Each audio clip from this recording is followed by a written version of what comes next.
অভিনন্দন এবং ভালোবাসা জানাই। আমরা জানি দুদিন আগে আমরা মহল্লা পার করেছি দেবীপক্ষর আগমন। জামবনির রাজসংঘের পরিচালনায় একটা চমৎকার টুর্নামেন্ট আমরা দুদিন দেখতে পাচ্ছি।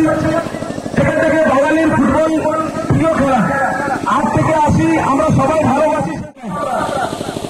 সেখান থেকে 16টা গোল পথটা আমরা শুরু করেছিলাম, সেখান থেকে 2টো গোল মাত্র বাকি আছে। তো এই 2টো গোলের খেলা আমরা দেখবো।